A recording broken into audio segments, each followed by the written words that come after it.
Israel, entrando na estação outonal. As profecias referentes aos eventos finais acham-se entrelaçadas por vários livros, capítulos da Bíblia, e ao serem reunidas, só formam um conjunto harmonioso se forem consideradas em função da história do novo Estado judeu. Talvez por isso sejam tão abundantes os falsos profetas que dissociam Israel dos fatos que deverão acontecer no fim do mundo.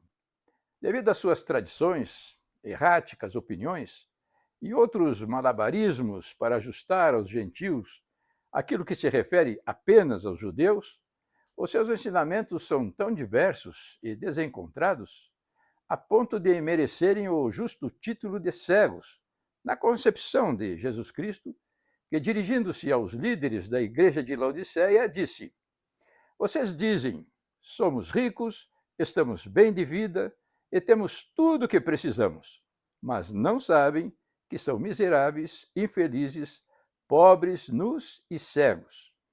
Apocalipse 3,17, na linguagem de hoje. Apesar de tão grave acusação, vinda de Cristo, a testemunha fiel e verdadeira, estes líderes continuam confundindo as mentes do povo em geral e mesmo dos servos de Deus, que ficam impedidos de chegar a uma compreensão correta dos grandes verdades relativas aos eventos finais, os quais se acham claramente revelados nas Escrituras.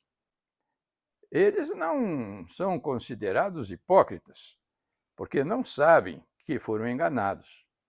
Em face dessa constrangedora realidade, aproveitamos esta oportunidade para publicar este estudo, sem remover as informações bíblicas referentes ao Estado de Israel de seu contexto imediato.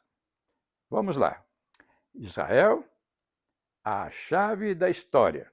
O tempo que nos separa da eternidade é cada vez menor e precisamos nos apressar no preparo para a mesma.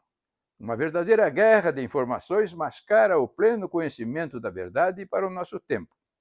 A Bíblia, no entanto, trata do futuro de Israel, em quem encontramos uma base segura quanto ao futuro da humanidade, porque os eventos finais estão atrelados ao novo Estado judeu. Como diz o anjo Gabriel em Daniel 10,14. Agora vim para fazer-te entender o que há de acontecer ao teu povo nos últimos dias. Esta é uma mensagem específica para o nosso tempo, pois não creio que alguém duvide que vivamos nos últimos dias da história ou que os judeus sejam o povo do profeta Daniel. Portanto, não devemos ignorá-la, porque Deus a elaborou e já trouxe o povo de Israel para a sua terra depois de quase 2000 anos de doloroso exílio entre as nações, para estabelecer uma base objetiva que facilitasse o entendimento das suas últimas profecias. Sim, foi Deus que os trouxe, porque até a esperança que havia sido avivada no Congresso Sionista da Basileia, na Suíça, em 1897, se esvaziou completamente após a tortura e morte de 6 milhões de judeus na Segunda Guerra Mundial. Porém, o que parecia impossível de acontecer, aconteceu menos de 3 anos após o Holocausto Judeu.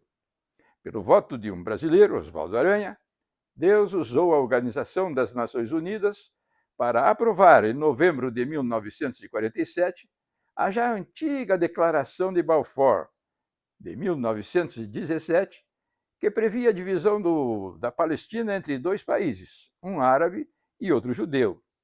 Os judeus ficaram satisfeitos com a partilha, mas os árabes a rejeitaram, porque antes da partilha, mais de 90% da Palestina era ocupada por muçulmanos e árabes cristãos.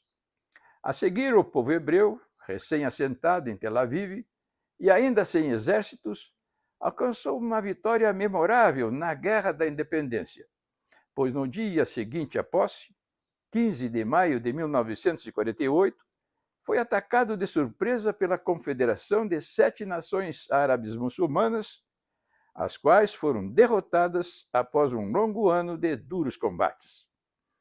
De forma prodigiosa, venceu também a Guerra dos 6 Dias, em 1967, e a do Yom Kippur, em 1973, não só assegurando seu território, como expandindo-o significativamente. E por que receberia Israel visível apoio divino ao longo dos seus primeiros 25 anos de existência, 1948-1973? Devido à promessa que Deus fez ao pai Abraão, que encontramos em Gênesis 15, verso 18. Naquele mesmo dia, fez o Senhor aliança com Abraão, dizendo: a tua descendência dei esta terra, desde o rio do Egito, o rio Nilo, até ao grande rio Eufrates. Essa não foi uma promessa condicional, ou só para aquele tempo, conforme Gênesis 13, 14 e 15. Disse o Senhor a Abraão: ergue os olhos e olha desde onde estás para o norte, para o sul, para o oriente e para o ocidente. Porque toda esta terra que vês, eu te darei a ti e à tua descendência para sempre. Por meio destes textos, o Senhor tem alimentado a esperança judaica de voltarem a ser os legítimos proprietários destas áreas, ocupadas atualmente pelo Líbano, Síria, Iraque e Jordânia, visando fazer mais reconhecido o seu nome no âmbito mundial.